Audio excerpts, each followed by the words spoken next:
Live from Fargo and serving you on TV, online, and on the go. This is Valley News Live at 6.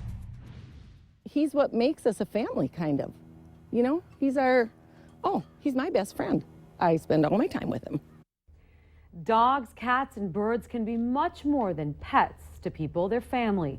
Good evening and thanks for joining us. Fargo fire crews rescued numerous animals this past weekend during an electrical fire. The fire broke out in the attic of this North Fargo home. Fire crews were able to rescue more than 40 birds, cats, turtles, and a lizard. The fire was quickly put out, but 2 firefighters stayed on the scene to watch for flare-ups. Valley News Team's Ashley Bishop spoke with fire crews about what you should do to ensure your animal or animals makes it out safe.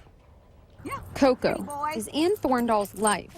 So that's why Thorndall has a sign on her door letting fire crews know that she has a pet at her home. And so I got a plaque, and he has a kennel, and he's in his kennel if I'm not there. And if I'm there, he's right beside me. And our mission is really to limit damage to property, to lives first and then property second. And so with that, we'll do a search of a building that's on fire. And if there's pets that are in there, we do our best effort to rescue those. Fire Marshal Ryan Erickson says the stickers on the doors can be helpful, but providing more information when calling 911 about the fire is the best thing. If you know that there's pets inside and where they would likely be at, that's helpful. The more information we have that's timely and accurate, the better it is. Erickson says people should never go back in for a pet. We owe it to you. Thorndall says her dog Coco is like a child, and she has him in their emergency plan. In Fargo, Ashley Bishop, Valley News Live. The Homeward Animal Shelter suggests that people have their animals wear IDs to help in case the animal gets out on their own. The State Department has issued a worldwide travel alert for U.S. citizens citing possible risks of travel due to increased terrorist threats. Now, in the alert, the State Department said current information suggests ISIL and other terrorist groups continue to plan terrorist attacks in multiple regions. But this travel alert does expire. It's on February 24th of 2016. You can read the full story on valleynewslive.com. Just click on this story.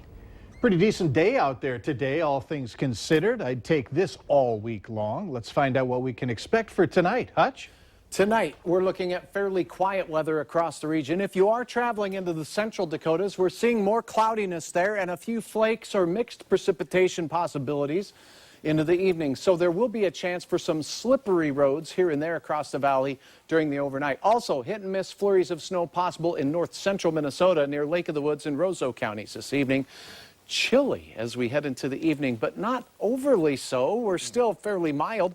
It does look like we're going to see some changes, though, so your wish that it would last the rest of the week is probably not going to hold true. And if you have travel plans, we're going to let you know where things could get a little dicey or at least slippery.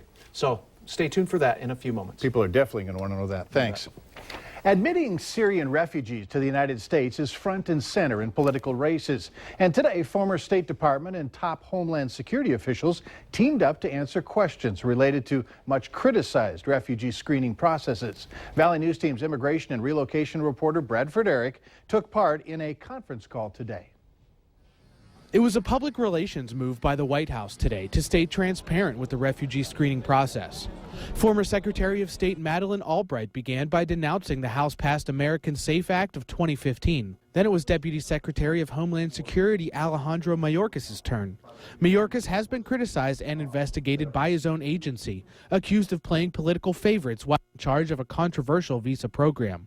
Mayorkas laid out in little detail the refugee screening process.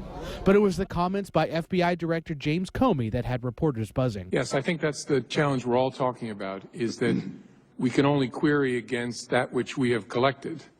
And so if someone has never made a ripple in the pond in Syria in a way that would get their identity or their interests reflected in our database, we can query our database till the cows come home, but we're not going to. There'll be nothing show up because we have no record on that person. That's what Assistant Director Steinbach was talking about. You can only query what you've collected. And with respect to Iraqi refugees, we had far more in our databases because of our country's work there for a decade. This is a different situation. Mayorkas was asked about these comments. Responding, Comey referenced gaps in the vetting process he perceived existed. Several questions later, it was asked if a Syrian refugee is not in any of the databases, will they still be admitted? Deputy Secretary Mayorkas danced around the question, saying the person would be checked against all databases for criminal history, visa denial, and other information. Bradford Eric, Valley News Live.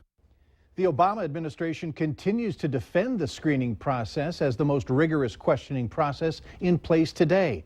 For more information related to the actual process someone must undertake to be admitted to the country as a refugee, we've attached a link to information from the White House outlining that process. Just visit our website and click on this story. The Grand Forks Police Department has arrested 3 men for being in possession of marijuana. 23-year-old Kiri Hill, 24-year-old Hassan Mohammed, and 18-year-old Hudefi Mohammed, all arrested. Police received a call from an anonymous tip saying that drugs were being dealt out of a suspicious vehicle.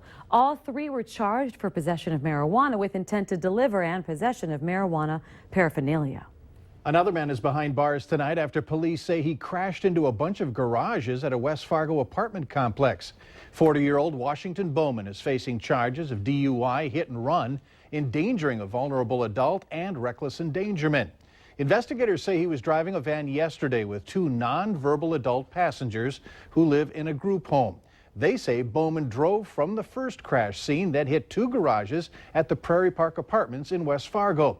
Bowman was driving for the Red River Human Services Foundation, a nonprofit that serves people with disabilities. He has since been fired. 25-year-old Dylan Asselson's behind bars today after police say he took off when a state trooper tried to pull him over, then hit another car, sending that driver to the hospital. It all happened last night on the corner of 45th Street and 32nd Avenue South in Fargo. The driver's condition has not been released. Asselson crashed into the other car on 32nd Avenue. That was near Mexican Village. An investigation's underway in Detroit Lakes after inappropriate images were found on school-issued iPads. The DL Police Department was contacted about the pictures by a parent. The iPads were brought in, and it was discovered that a female student had downloaded messaging app Mellow Chat with a Hello Kitty theme. Police say they found out that the girl had been talking to somebody on the other end of the app who claimed to be someone that they were not. Police think it was a sexual predator.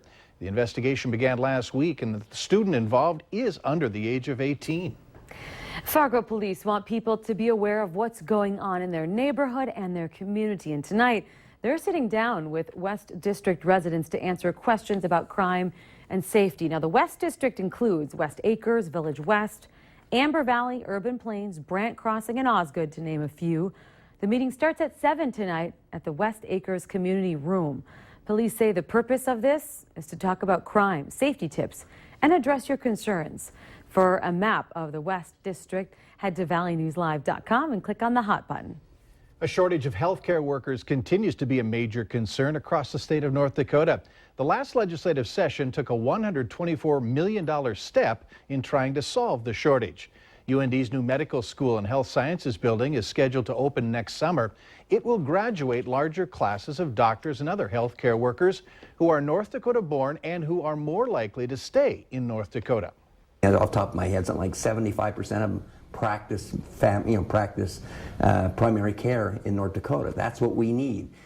However, the number of suicides across the state of North Dakota remains high. It's the second leading cause of death for people 15 to 24 years of age. And experts say one of the biggest factors in North Dakota is alcohol. A local man waiting for an organ transplant says government red tape is getting in the way of the care he needs. And if nothing is done, he's willing to end his life. Valley News Team's Nicole Johnson has his story, and that'll be tonight only on Valley News Live 10 at 10. And remember to like Valley News Live on Facebook. You can follow the latest news, weather, and breaking news updates anytime on your feed. Just search Valley News Live, like our page, and you'll stay informed throughout the entire day. Are you looking to donate to a great cause this holiday season? Well, help to fill the dome. Yes, fill the dome. We'll have details later on Valley News Live at 6. And as we approach the Thanksgiving Day holiday, a storm system in the Pacific Northwest heads our way. I'll show you how it impacts your travel weather here in just a moment.